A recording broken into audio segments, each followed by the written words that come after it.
Until the Lebanese Civil War, the country enjoyed relative calm and prosperity driven by the tourism, agriculture, and banking sectors of the economy. It was considered the banking capital of the Arab world and was widely known as the Switzerland of Western Asia. Due to its financial power, Lebanon also attracted large numbers of tourists to the point that the capital Beirut became widely referred to as the Paris of Western Asia. Immediately following the end of the war, there were extensive efforts to revive the economy and rebuild national infrastructure. By early 2006, a considerable degree of stability had been achieved throughout much of the country. Beirut's reconstruction was almost complete, and an increasing number of foreign tourists were pouring into Lebanon's resorts. In 2004, industry ranked second in workforce with 26% of the Lebanese working population and second in GDP contribution with 21% of Lebanon's GDP. A combination of beautiful climate, many historic landmarks, and World Heritage sites continues to attract large numbers of tourists to Lebanon annually in spite of its political instability. In addition, Lebanon's strict financial secrecy and capitalist economy, unique in its area, have given it significant economic status among Arab countries. The thriving tourism and banking activities have naturally made the services sector the most important pillar of the Lebanese economy. The economy's dependence on services has always been an issue of great criticism and concern, as it leaves the country subject to the instability of this sector and the vagaries of international trade. Political leaders create disturbances among the Lebanese communities, and short-sighted politics and personal election interest of leaders causes the instability in the economic sector. My opinion as a bank manager is due to this instability and no long-term investments are currently expected in Lebanon. The 1975-1990 civil war seriously damaged Lebanon's economic infrastructure, cut national output by half, and all but ended Lebanon's position as a West Asian entrepot and banking hub. The subsequent period of relative peace enabled the central government to restore control in Beirut, begin collecting taxes, and regain access to key port and government facilities. Economic recovery has been helped by a financially sound banking system and resilient small and medium-scale manufacturers with family remittances, banking services manufactured, and farm exports and international aid as the main sources of foreign exchange. I'm the property manager for a company which deals in property and facility management. We're handling now the Beirut Souks project, which is the biggest and largest, most real estate project in Lebanon right now. It's affecting it by creating opportunities for people. I mean, we're working in real estate, we're selling land, and obviously people are building projects on that land, and it's creating a hype in the construction, and which is eventually making the economy increase.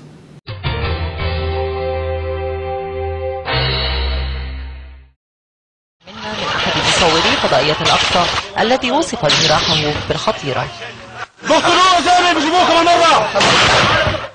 أثناء تغطيتنا لاجتياح منطقة البرج من قبل الإسرائيليين تم التعرض لنا بإطلاق نار مباشر وكثيف، وكان واضح أنه موجه علينا، حيث أن بعض الشظايا تناثرت علينا، ويعني كنا نحن وطاقم رويتر أيضا في هذا المكان.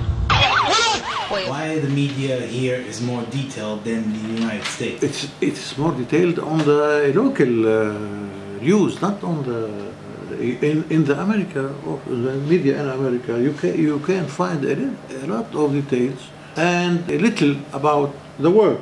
In Lebanon, also you can find a lot of details about the local situation, and more than the American media about, you know, the Arab world and the world.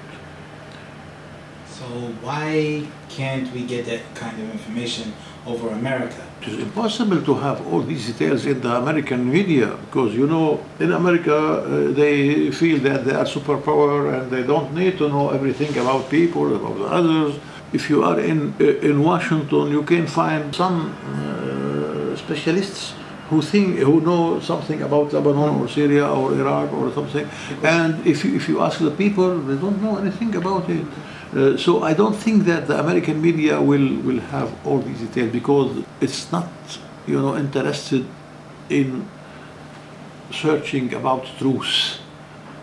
It's going to give you what they want you to think that this is the truth. People, they are complaining there is poverty, there is no work for young people, men are leaving to find a job. I mean, this is all due to war and problem. If the government of the United States, use this money for better living for people instead of throwing this money on war and things like that, I'm sure the relationship will be perfect. If you got help, you send somebody help me, like Saudi Arabia, like state, like anyone. If you have nice solution, why not? We hope in the future the less economic, the less political issues gone, the economic will flourish.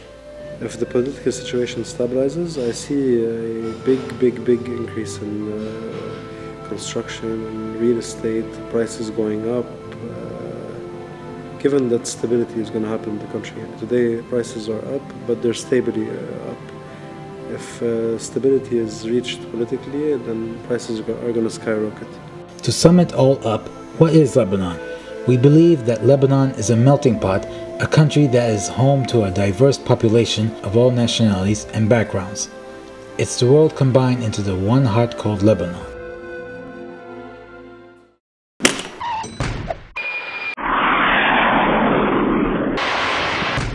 I hope you enjoyed and learned a lot from what you've seen from this short documentary. I did my best to produce this informative project, and I hope it would add and enlighten more information on Saudi Arabia and Lebanon. Now I'm heading back to the US. Till then, take care.